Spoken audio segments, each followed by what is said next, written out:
आज की कहानी एक ऐसे व्यक्ति की है जिसे पानी वाले बाबा के नाम से जाना जाता था।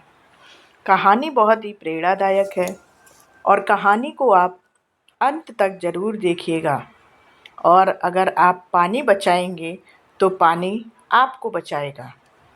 भारत में कई महापुरुष हुए हैं जिन्होंने अपनी पूरी ज़िंदगी समाज के लिए समर्पित कर दी। लेकिन कुछ लोग ऐसे होते हैं जो प्रकृति के लिए काम करते हैं और बदले में पूरी धरती को नया जीवन देते हैं। राजेंद्र सिंह ऐसे ही एक व्यक्ति हैं जिन्हें लोग पानी वाले बाबा के नाम से जानते हैं। उन्होंने अकेले दम पर सूखते हुए गांवों को हरा भरा बना दिया, नदियों को फिर से जीवित किया और लाखों लोगों को जल संकट से बचाया। यह कहानी है एक आदमी की जिसने सूखे राजस्थान में पानी की नदियां बहा दीं। राजेंद्र सिंह का जन्म 6 अगस्त 1959 को उत्तर प्रदेश के बागपत जिले में हुआ था। वे एक आयुर्वेदिक डॉक्टर थे, लेकिन उनका मन समाज सेवा में था।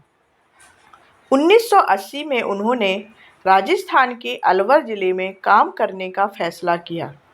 वहां जाकर उन्होंने देखा कि गांवों में पानी नहीं था, खेती बर्बाद हो रही थी और लोग पलायन कर रहे थे।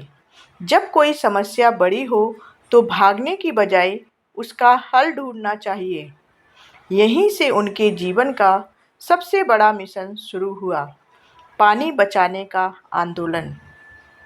जब राजेंद्र सिंह ने गांव वालों से बात की तो उन्होंने सुझाव दिया कि सरकार पर निर्भर रहने के बजाय हमें खुद अपने संसाधनों को बचाना चाहिए।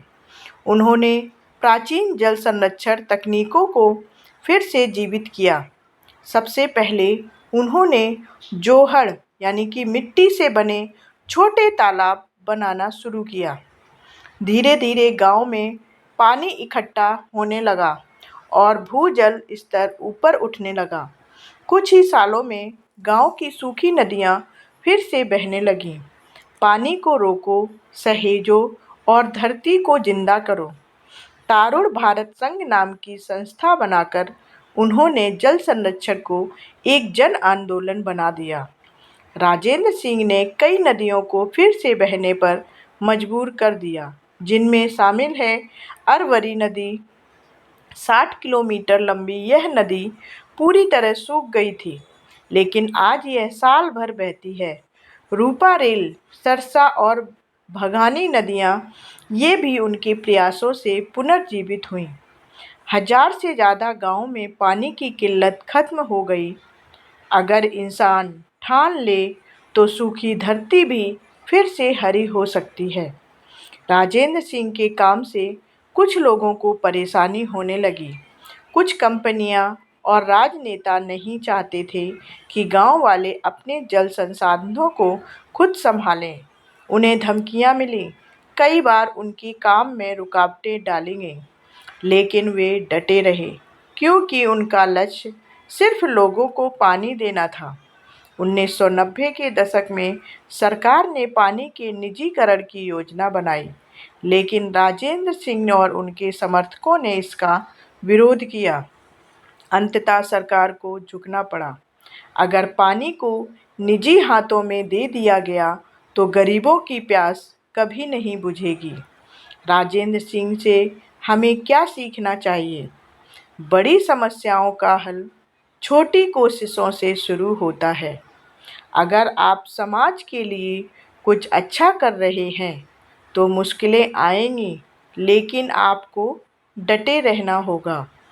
प्राकृतिक संसाधनों की रक्षा करना हर इंसान की जिम्मेदारी है। सरकार से उम्मीद करने के बजाय खुद पहल करनी चाहिए। अगर हम पानी की कद्र नहीं करेंगे तो एक दिन पानी हमें छोड़ देगा।